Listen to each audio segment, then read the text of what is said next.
আপনি কখনো এই মশালা শুনেছেন যে আরবিতে কথা বলা সুন্নত? শুনেন নাই। যদি শুনে থাকেন ভুল শুনেছেন কারো কাছে। আরবিতে কথা বলা সুন্নত এটা মশালা নাই, অথচ নবী সাল্লাল্লাহু আলাইহি ওয়াসাল্লাম আরবিতে কথা বলেছেন সবসময়। নবী করিম সাল্লাল্লাহু আলাইহি ওয়াসাল্লাম এর খাবার অভ্যাস যে ছিল একবারে স্বাভাবিক ছিল, একবারে স্বাভাবিক। নবী করিম সাল্লাল্লাহু আলাইহি ওয়াসাল্লামের খাবার অভ্যাসকে সুন্নত ঘোষণা করা হয় নাই।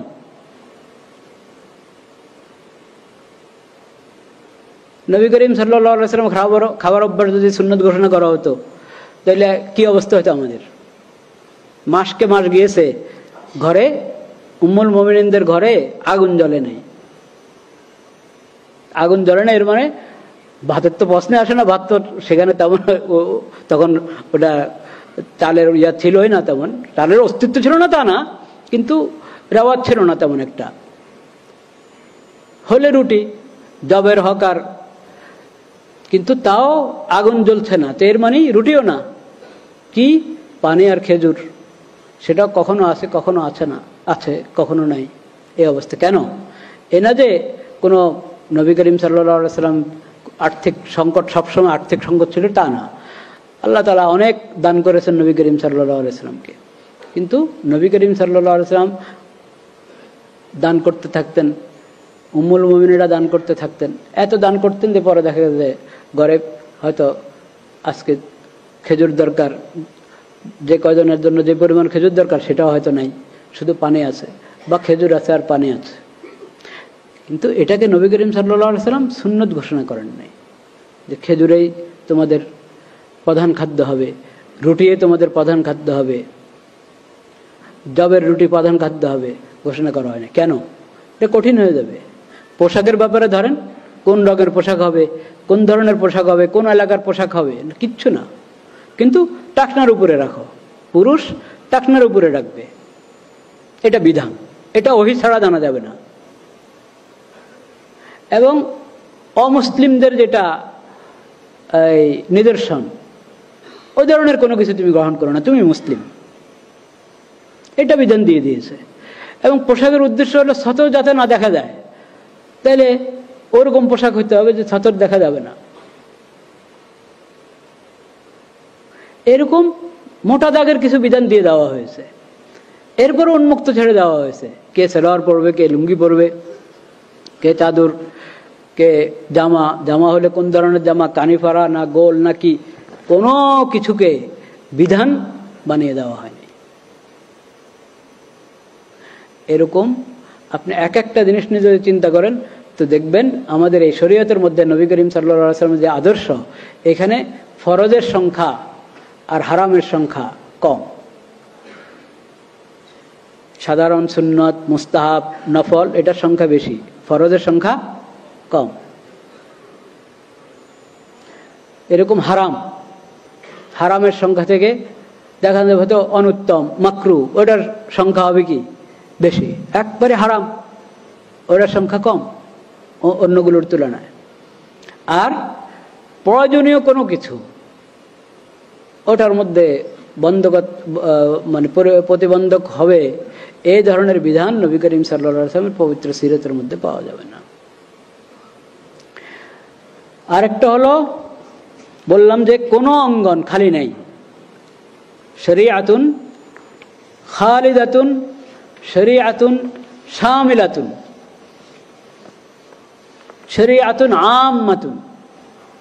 নবী করিম সাল্লাল্লাহু আলাইহি ওয়াসাল্লামের যে সুন্নত এবং সিরাত, ওটা কিয়ামত পর্যন্তের জন্য, কারণ উনি আখিরি নবী, খাতামুন নবিয়্যিন, তার উম্মতের পর আরেক উম্মত হবে না। তার উপরে হেদায়েতের যে কিতাব আল কোরআনুল কারীম অবতীর্ণ হয়েছে, এরপরে হেদায়েতের আর কোনো কিতাব আল্লাহর পক্ষ থেকে ওহীর আর কোনো বাণী আসবে না, এটাই শেষ। তার সুন্নত আর শরীয়ত শেষ শরীয়ত, তার উম্মত আখিরি উম্মত। এরপরে যদি কেউ বলে যে অমুকের উম্মত, এর মানে তার ইসলামের সাথে, কোরআনের সাথে কোনো কি নাই, সম্পর্ক নেই। আপনারা জানেন আমাদের এই দেশে আরেক উম্মত যে আছে, নবী করিম সাল্লাল্লাহু আলাইহি ওয়াসাল্লামের উম্মত ছাড়া আরো উম্মত আছে, জানেন তো? আপনার ধারণা আছে কিনা? হ্যাঁ, মির্জা গোলাম আহমদ কাদিয়ানি, তাকে কাদিয়ানি জামাত কি মনে করে?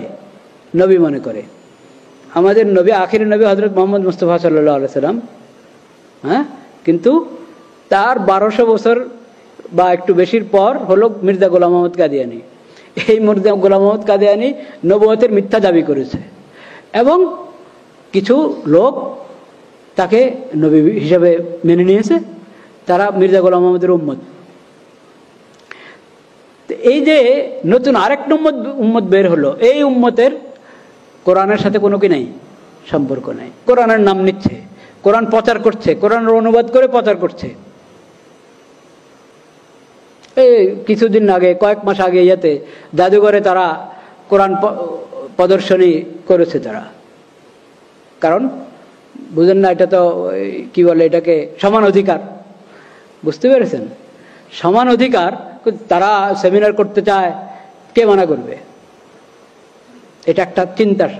সমান অধিকার, এই যে আমাদের নবী করিম সাল্লাল্লাহু আলাইহি ওয়াসাল্লামের সিরতের আরেক বৈশিষ্ট্য হলো তার শিখানো কোনো মৌলনীতি,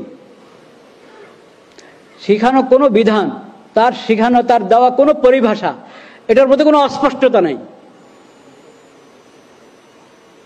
যে ওই শব্দের মারপ্যাচ দিয়ে, শব্দের অস্পষ্টতা দিয়ে, পরিভাষার অস্পষ্টতা দিয়ে মানুষকে কেউ ধোঁকা দিবে, প্রতারণা করবে, এই সুযোগ নেই।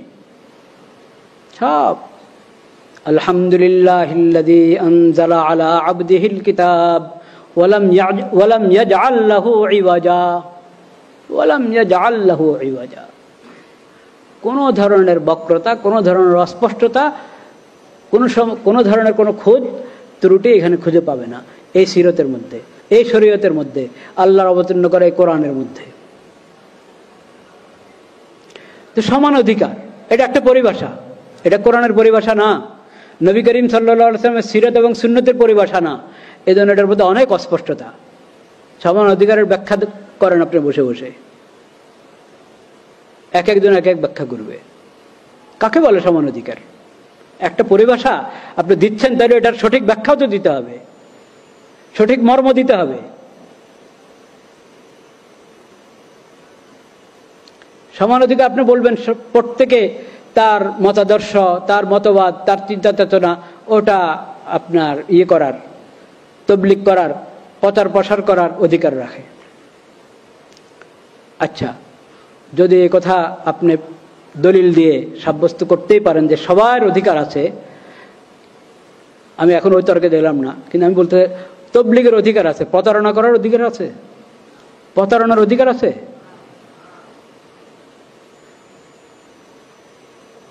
তুমি কোরআন প্রদর্শনী করছো, তো কোরআন তুমি যদি 40 পারার কোরআন বের করে আনো, কথার কথা মানে 114 সূরা, আপনি আরো আরেক সূরা বাড়িয়ে কোরআন প্রদর্শনী করছেন, এটা কোরআন প্রদর্শনী হলো না ধোঁকা হলো?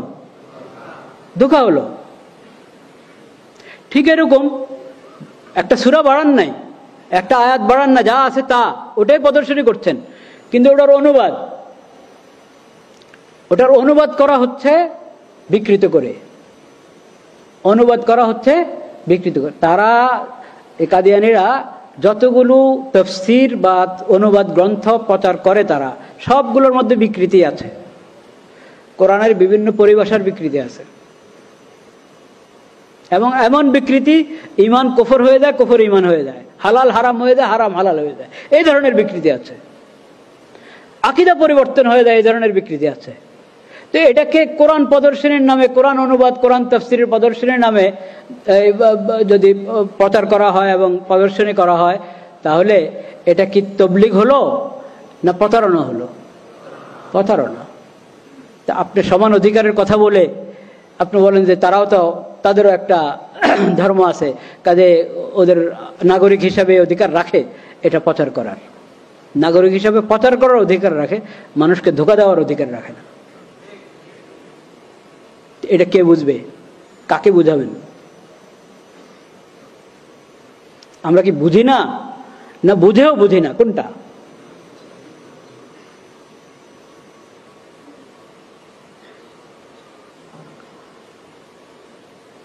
লা ইলাহা ইল্লাল্লাহ, লা ইলাহা ইল্লাল্লাহ, লা ইলাহা ইল্লাল্লাহ।